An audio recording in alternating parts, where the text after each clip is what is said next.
Chapela un poquinho proba. Quietas, quietas, quietas.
Se rectificaron moi ben e agora van a entrar en segunda posición esta primeira bandeira Concello de Oleiros.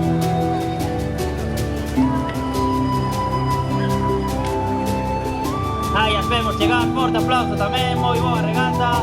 Últimos metros co Club de Remo de Chapela.